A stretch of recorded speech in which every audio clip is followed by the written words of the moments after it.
رب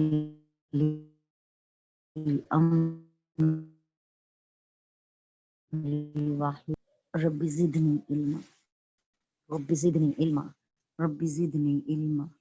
رب یسر ولا تعسر وتمم بالخير وبك نستعين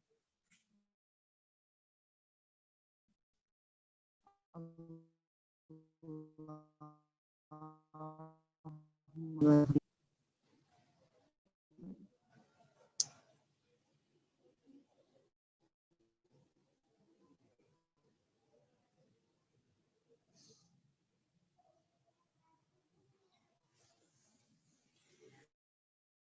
اعوذ باللہ من الشیطان الرجیم بسم اللہ الرحمن الرحیم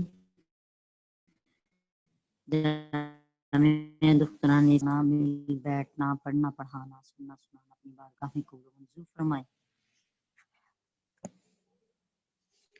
اور اس کی صحیح سمجھ بوجھ عطا فرما دے، ہمیں زبان کان اور دل کے فتنے سے محفوظ فرمائے۔ ہم نے سورہ آل عمران کی آیت نمبر 13 کل سٹارٹ کی تھی، لیکن وقت ختم ہو گیا اور آج انشاءاللہ تعالیٰ اس کو دوبارہ سے جتنا بیان کر چکے ٹھیک، اور جہاں سے ہمارا سلسلہ ٹوٹا تھا وہیں سے ہم شروع کریں گے اس کو۔ اعوذ باللہ من الشیطان الرجیم بسم اللہ الرحمن الرحیم قد کان لکم آیۃ فی فئتین التقطا فئۃ تقاتل فی سبیل اللہ واخری کافرۃ ترونہم مثلیہم رأی العین واللہ یؤید بنصرہ من یشاء ان فی ذلک لعبرۃ لأولی الابصار۔ اعوذ باللہ من الشیطان الرجیم بسم اللہ الرحمن الرحیم۔ ہم معرکہ بدر کے حوالے سے، کیونکہ اسی کا بیان ہے اس میں، کہ اس میں ان دونوں گروہوں یعنی مسلمانوں اور مشرکین مکہ، ان کے آمنے سامنے ہونے اور باہم مقابل ہونے میں تمہارے لیے نشانی ہے، اور کہ ایک گروہ اللہ کی راہ میں لڑا تھا اور دوسرا گروہ کافر تھا، اور کافروں کو وہ انہیں اپنے سے دگنے نظر آ رہے تھے اپنی کھلی آنکھوں کے ساتھ، اور اللہ تعالیٰ تائید فرماتا ہے اپنی مدد کے ساتھ جسے چاہتا ہے، اور بے شک اللہ تعالیٰ بے شک اس واقعے میں یعنی اس جنگ میں، جنگ بدر میں عبرت ہے دیکھنے والوں کے لیے۔ تو اس معرکہ بدر میں جو اللہ تعالیٰ کی قدرت کی نشانیاں تھیں، ان میں سے پہلی یہ تھی کہ مسلمانوں کی تعداد بڑی کم تھی اور ان کے پاس اسلحہ بھی کم تھا، اور اس کے مقابلے میں کفار کی تعداد 3 گنا زیادہ تھی اور اسلحہ بھی بہت زیادہ تھا۔ اس معرکے میں 60 سے کچھ اوپر مہاجرین تھے اور 240 سے کچھ اوپر انصار تھے، اور پہلی مرتبہ جو ہے جنگ سے ان کا سامنا ہوا تھا، خصوصاً انصار جو تھے یعنی مدینے کے رہنے والے پہلے باشندے جو تھے، انصار کہلاتے ہیں، وہ زیادہ تر زراعت کے پیشے سے تھے، ان کا کوئی جنگی تجربہ نہ تھا۔ اس کے برخلاف مشرکین مکہ میں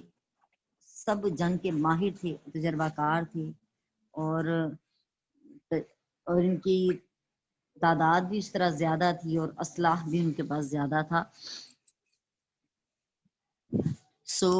اتنے ماہر لوگ اور اسلحہ بھی زیادہ یعنی وسائل بھی زیادہ ہیں، اس کے باوجود ایک کم تعداد والی جماعت کا کامیاب ہو جانا اور کم اسلحے کے ساتھ اور نا تجربہ کاری کے ساتھ غالب آ جانا، یہ اللہ تعالیٰ کی بہت بڑی نشانی اور معجزہ تھا۔ جس روز یہ جنگ ہونی تھی، اس سے پہلی شب کو قریش کے لشکر میں شراب کے جام پیے جا رہے تھے اور لونڈیاں ناچ رہی تھیں، گا رہی تھیں، جبکہ دوسری جانب مسلمانوں کے لشکر کی کیفیت یہ تھی کہ نمازیں پڑھی جا رہی تھیں، صبح روزہ رکھنے کی تیاریاں کی جا رہی تھیں، اور اللہ تعالیٰ نے کہ حضور یہ سب فتح اور نصرت کے لیے دعائیں کر رہے تھے، التجائیں کر رہے تھے۔ سب سے زیادہ خود نبی کریم علیہ السلام کی ذات گرامی اللہ تعالیٰ سے گڑ گڑا کر دعا مانگ رہے تھے امام محمد بن اسماعیل بخاری روایت کرتے ہیں کہ حضرت ابن عباس رضی اللہ تعالیٰ عنہما سے کہ نبی کریم علیہ السلام نے جنگ بدر کے دن دعا کی، اے اللہ اپنے عہد اور وعدے کو پورا فرما، پورا فرما، اے اللہ اگر تو چاہے تو تیری عبادت نہیں کی جائے گی۔ حضرت ابو بکر رضی اللہ تعالیٰ عنہ نے آپ کا ہاتھ پکڑ کر کہا، آپ کے لیے یہ دعا کافی ہے۔ آپ باہر آئے اس حال میں کہ آپ یہ آیت تلاوت کر رہے تھے، سورہ قمر کی آیت نمبر 45 تھی، ان قریب کافروں کا یہ جتھا شکست کھائے گا اور یہ سب پیٹھ پھیر کر بھاگ جائیں گے۔ یہ صحیح بخاری شریف کی حدیث پاک ہم نے آپ کو سنائی ہے۔ صحیح بخاری شریف کے جو امام ہیں ان کا نام امام محمد بن اسماعیل بخاری، صحیح بخاری شریف کے جو رائٹر ہیں ان کا نام امام محمد بن اسماعیل بخاری ہے۔ امام مسلم بن حجاج فرماتے ہیں، روایت کرتے ہیں کہ حضرت عمر بن خطاب سے رضی اللہ تعالیٰ عنہ سے کہ جنگ بدر کے دن نبی کریم علیہ السلام نے مشرکین کی طرف دیکھا تو وہ 1000 تھے اور آپ کے اصحاب 313 تھے۔ پھر نبی کریم علیہ السلام نے قبلے کی طرف منہ کیا اور ہاتھ پھیلا کر مسلسل اللہ سے دعا کرتے رہے، یہاں تک کہ آپ کے شانوں سے آپ کی چادر مبارک ڈھلک گئی۔ آپ دعا فرما رہے تھے کہ اے اللہ تو نے مجھ سے جو وعدہ کیا ہے اس کو پورا کر، اے اللہ تو نے مجھ سے جس کا وعدہ فرمایا ہے وہ مجھ کو عطا کر، اے اللہ اگر تو نے مسلمانوں کی اس جماعت کو ہلاک کر دیا تو زمین پر تیری عبادت نہیں کی جائے گی۔ حضرت ابو بکر صدیق رضی اللہ تعالیٰ عنہ آئے اور انہوں نے آپ کے شانوں سے ڈھلکی ہوئی چادر کو پکڑ کر کندھوں پر ڈالا اور پھر آپ سے لپٹ گئے اور کہا، اے اللہ کے نبی آپ نے اپنے رب سے کافی دعا کر لی ہے اور ان قریب وہ آپ سے کیے ہوئے اپنے وعدے کو پورا فرمائے گا۔ سو اللہ تعالیٰ عز و جل نے یہ آیہ کریمہ نازل فرمائی۔ سورہ انفال کی آیت نمبر 9 اور 10 ہے، اور جب تم اپنے رب سے فریاد کر رہے تھے تو اس نے تمہاری دعا قبول کر لی کہ میں تمہیں 1000 لگاتار آنے والے فرشتوں سے مدد کرنے والا ہوں، اور اللہ تعالیٰ نے اس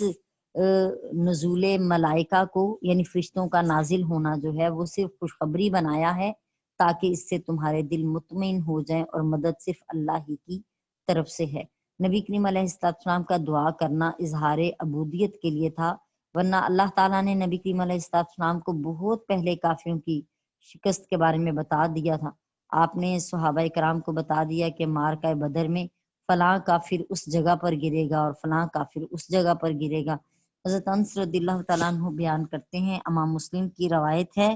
کہ یہ فلاں کافر کے گرنے کی جگہ ہے، آپ زمین پر اس کی جگہ اور اس جگہ ہاتھ رکھتے۔ حضرت انس کہتے ہیں کہ پھر نبی کریم علیہ السلام کے ہاتھ رکھنے کی جگہ سے کوئی کافر آگے بڑھ نہ سکا، یعنی جس جگہ آپ نے جس کافر کا نام لیا تھا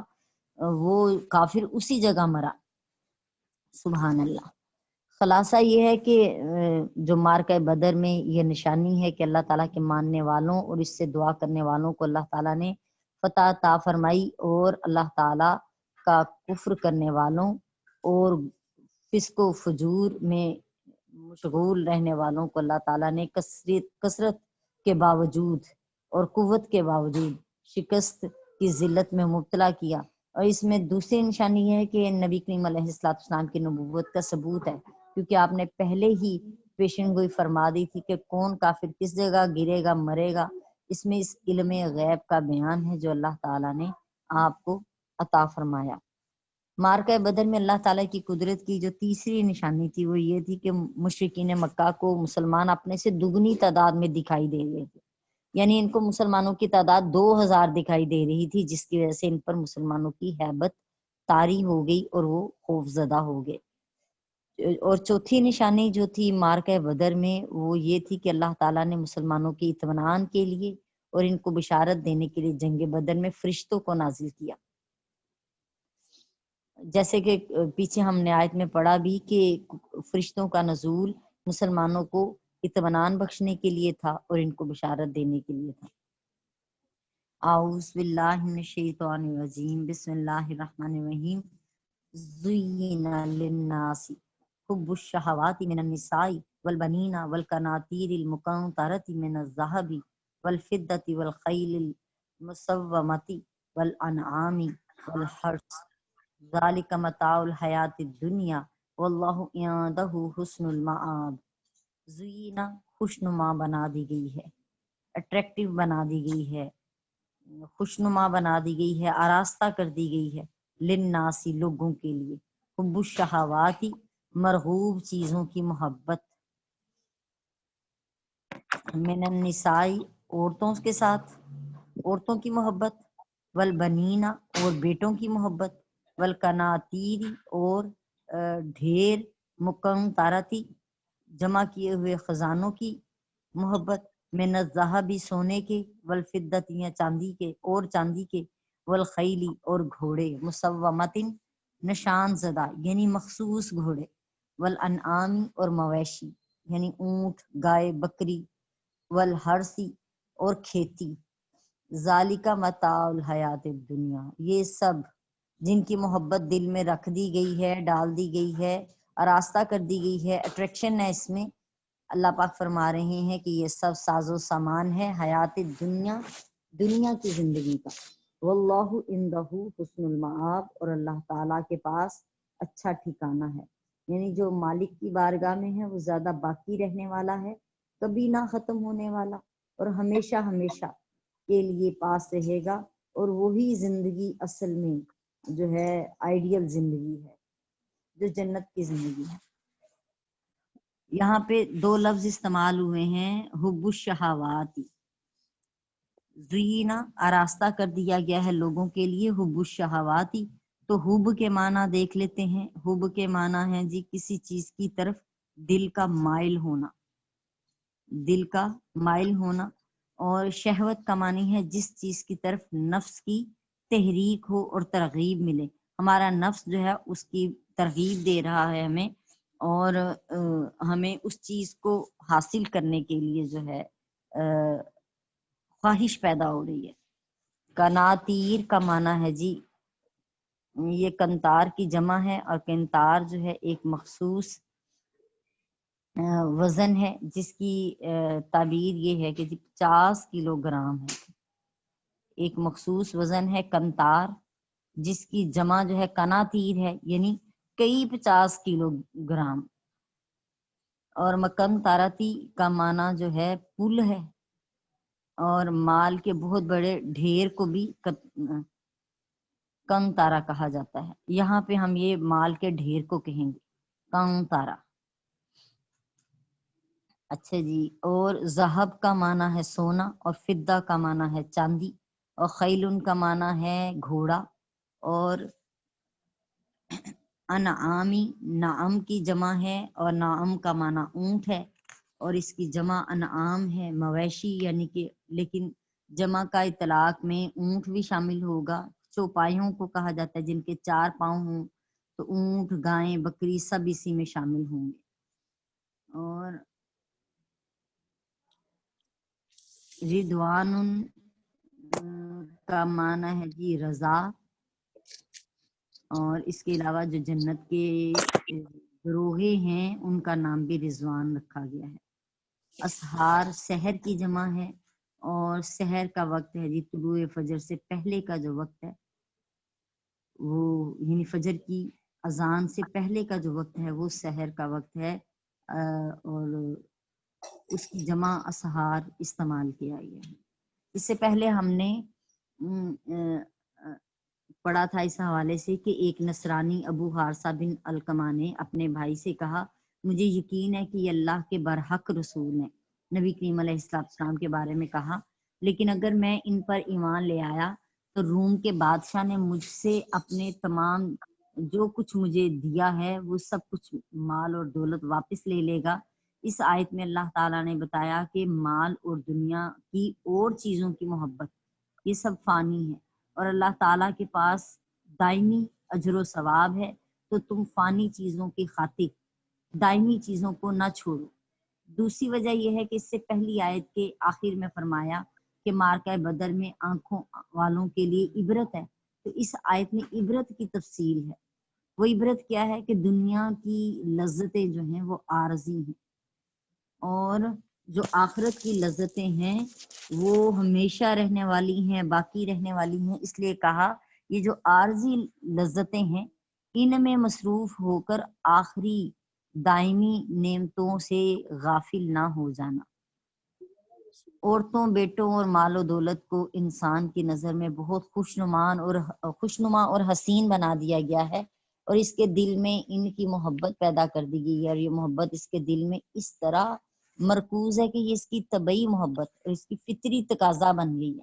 اب اس چیز میں کہ اس کو انسان کو ان چیزوں کی طرف مزین کرنے والا یا خوبصورت بنا کر پیش کرنے والا کون ہے؟ بعض علماء کا خیال ہے کہ اس کو مزین کرنے والا شیطان ہے،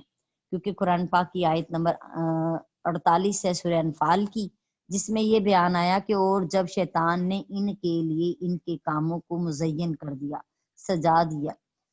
شیطان لوگوں کے دلوں میں وسوسہ ڈالتا ہے اور باطل چیزوں کی شہوات کو انسان کی نگاہ میں بڑا ہی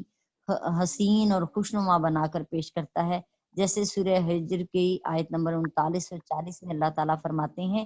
شیطان نے کہا ہے میرے رب کیونکہ تو نے مجھے گمراہ کیا تو میں ضرور ان کے لیے یعنی اس انسان کے لیے زمین میں برے کاموں کو مزین کر دوں گا، یعنی خوشنما بنا دوں گا، اور میں ان سب کو ضرور گمراہ کروں گا سوائے تیرے ان بندوں کے جو ان میں سے اصحاب اخلاص ہیں، جو اخلاص والے ہیں، مخلصین ہیں، ان پر شیطان کا وار نہیں چلے گا، لیکن اس کے علاوہ جو ہیں ان سب کو وہ اس گمراہی میں مبتلا کرے گا۔ اور تمام اہل سنت کا جمہور اہل سنت کا مذہب یہ ہے کہ خیر اور شر ہر چیز کا خالق اللہ ہی ہے، شیطان کا مزین کرنا بھی اللہ ہی کی دی ہوئی قدرت سے ہے، اور انسان کے دل میں ان چیزوں کی جو محبت جو پیدا ہوتی ہے اس چیز کا تعلق اللہ سے بھی ہے، کیونکہ جو ہی انسان خواہش کرتا ہے تو قرآن پاک میں بھی یہ آتا ہے کہ ہم جو دنیا کا مانگتا ہے ہم اس کو دنیا سے دے دیتے ہیں، جو آخرت کا مانگتا ہے اس کو آخرت سے مل جاتا ہے، لیکن جو صرف دنیا کا مانگتا ہے اللہ پاک کہتے ہیں اس کو دنیا کا تو مل جاتا ہے لیکن آخرت میں اس کا کوئی حصہ نہیں ہے۔ اور یہ بتایا گیا کہ یہ جو چیزیں سجا دی گئی ہیں ان چیزوں کی محبت ڈال دی گئی ہے، وہ ابتلا ہے۔ ابتلا کس کو کہتے ہیں جی؟ آزمائش کو۔ ہم پیچھے بھی سورہ بقرہ میں پڑھ کے آئے ہیں اس لفظ کو، یہ آزمائش کو کہتے ہیں کہ یہ جو ان چیزوں کی خوشنما ہونا اور دل کا اٹریکٹ کرنا ہے اس کی طرف، وہ سب آزمائش کا حصہ ہے، امتحان کے لیے ہے، تاکہ اللہ تعالیٰ یہ ظاہر فرما دے کہ کون لوگ ان چیزوں کی محبت میں ڈوب کر اللہ تعالیٰ کی یاد سے غافل ہو جاتے ہیں، اور کون لوگ ہیں جنہیں ان چیزوں کی محبت اللہ کی یاد اور اللہ تعالیٰ کے احکامات کی اطاعت سے نہیں روکتے، اور جن کے دلوں میں ان سب سے بڑھ کر اللہ کی محبت ہے، جو اپنی میٹھی نیند اور اپنی ازواج کے قرب کی لذت کو چھوڑ کر رات کے پچھلے پہر اٹھتے ہیں اور سجدوں میں اور قیام میں صبح کر دیتے ہیں۔ اللہ تعالیٰ فرماتے ہیں بے شک جو کچھ زمین پر ہے ہم نے اسے زمین کے لیے زینت بنایا تاکہ ہم انہیں آزمائش میں ڈالیں اور یہ ظاہر کریں کہ ان میں سے کون سب سے اچھے عمل کرنے والا ہے۔ سورہ کہف کی آیت نمبر 7 کا ترجمہ میں نے آپ کو بتایا ہے۔ یہ سارا کچھ آزمائش کا ہی حصہ ہے، اور اصل معاملہ کیا ہے؟ سورہ ملک میں بھی اللہ پاک نے یہی کہا کہ میں نے اسی لیے انسان کو بھیجا ہے تاکہ ہم جانیں، زندگی بنائی ہے، موت بنائی ہے، تاکہ یہ دیکھ سکیں کہ جن کو ہم نے زندگی عطا کی ہے ان میں سے کون اچھا عمل کرنے والا ہے، اور اسی طرح ہم نے ہر جماعت کے لیے اس کا عمل مزین کر دیا، پھر انہوں نے اپنے رب کی طرف لوٹنا ہے تو وہ انہیں ان کاموں کی خبر دے دے گا جن کو وہ کیا کرتے تھے۔ سورہ انعام کی آیت نمبر 108 پڑھی ہے میں نے، تو ہر جماعت کے لیے جو ہے نا وہ عمل جو ہے سجا دیا گیا ہے، پھر کوئی اپنے جس چیز کو بھی اختیار کیے ہوئے ہے وہ اپنے آپ کو درست ہی سمجھتا ہے، سیدھے راستے پہ ہی سمجھتا ہے۔ حضور غوث پاک حضرت عبدالقادر جیلانی رضی اللہ تعالیٰ عنہ فرماتے ہیں کہ مال جو ہے وہ ہاتھ کی میل ہے، سو اس کو دل میں داخل نہ ہونے دو، جو اللہ نے تجھے عطا کیا ہے وہ تیرے استعمال کے لیے ہے، اللہ کا کرم ہوا ہے تجھ پہ۔ تو اس کو استعمال کر، لیکن اس کی حب کو، اس کی محبت کو اپنے دل میں داخل نہ ہونے دے، یا وہ چیز یا وہ مال اسباب اللہ کی یاد میں رکاوٹ نہ ہو۔ اتنا مال اکٹھا نہ کر لیں کہ اس کے بعد ہم کہیں کہ نماز کا ٹائم نہیں ہے، اتنی مال اور اولاد کے بعد ہم کہیں کہ یہ ہمارے پاس ہے تو کیونکہ بچے چھوٹے ہیں تو نماز نہیں پڑھی جا رہی۔ نماز تو نماز ہے جو فرض کی گئی ہے، اس کا مطلب ہے صرف اسی حالت میں عورت کو معاف ہے جس حالت میں اس نے نماز نہیں پڑھنی، باقی تو ہر حالت میں نماز کی پوچھ ہے۔ یہاں تک کہ بیمار بھی ہیں، کہا کھڑے ہو کے نہیں پڑھ سکتے، بیٹھ کے پڑھ لو، بیٹھ کے نہیں پڑھی جا رہی لیٹ کے پڑھ لو، لیٹ کے نہیں پڑھی جا رہی اشارے سے ہی پڑھ لو۔ اس آیت میں فرمایا گیا ہے کہ انسان کے لیے ان چیزوں کی محبت کی شہوت جو ہے اس کی محبت کو آراستہ کیا گیا ہے، اور یہ سب دنیا کی زندگی کا سامان ہے، اور ان سے بہتر چیزیں آخرت کی نعمتیں ہیں، اور سب سے بڑھ کر اللہ کی رضا اور خوشنودی ہے۔ اس آیت کا مطلب یہ نہیں ہے کہ ان چیزوں کا استعمال جو ہے خدا نہ خواستہ گناہ ہے، اور یا پھر اللہ عطا کر رہا ہے تو اس کو چھوڑ دیں یا اس کی نفی کر دیں، بلکہ اس کا معنی یہی ہے کہ اتنے زیادہ اس میں مشغول نہ ہو جائیں کہ انسان دنیا کی زینت اور خوشنمائی میں ڈوب کر اللہ تعالیٰ کو اور آخرت کو فراموش کر بیٹھے، بلکہ انسان درمیانے راستے پر گامزن ہو۔ اسلام دین فطرت ہے، اس میں دین اور دنیا دونوں کے احکامات موجود ہیں۔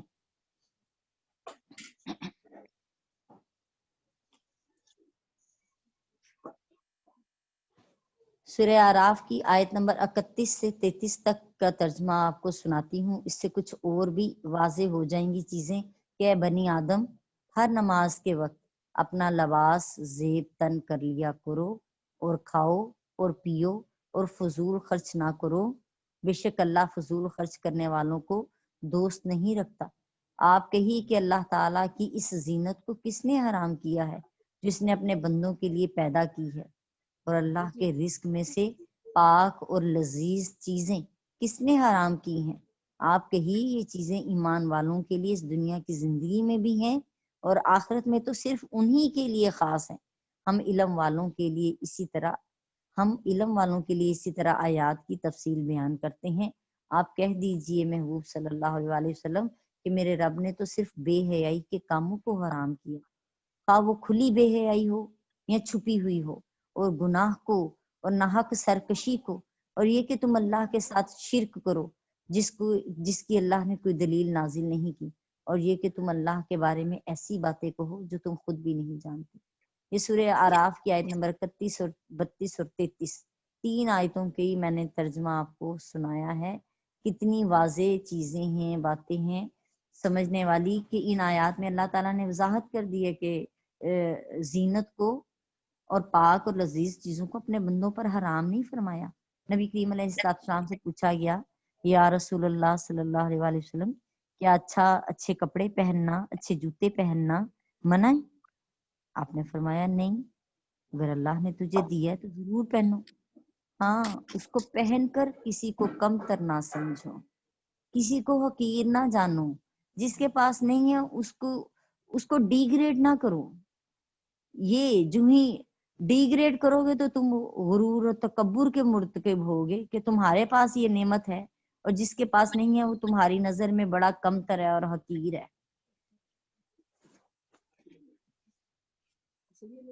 تو بلکہ ان چیزوں میں حد سے بڑھ جانا اور فضول خرچی اور اسراف کے درجے میں داخل ہونا، اس کو حرام فرمایا ہے۔ اللہ پاک نے قرآن پاک میں فرما دیا ہے کہ فضول خرچی کرنے والا شیطان کا بھائی ہے۔ اسی طرح بے حیائی کے کاموں کو یعنی فسق و فجور اور شرک کو حرام فرمایا، اللہ تعالیٰ نے اس کو پسند نہیں فرمایا۔ احادیث میں بھی اس کی وضاحت کی گئی ہے کہ جائز طریقے سے اعتدال کے ساتھ دنیا کی زیب و زینت کو حاصل کرو، اور ایسا کرنا اعتدال میں رہ کر یہ اجر و ثواب کا باعث ہے۔ امام مسلم بیان کرتے ہیں حضرت عبداللہ بن مسعود رضی اللہ تعالیٰ عنہ سے کہ نبی کریم علیہ السلام نے فرمایا جس شخص کے دل میں ایک ذرہ کے برابر بھی تکبر ہوگا وہ جنت میں نہیں جائے گا۔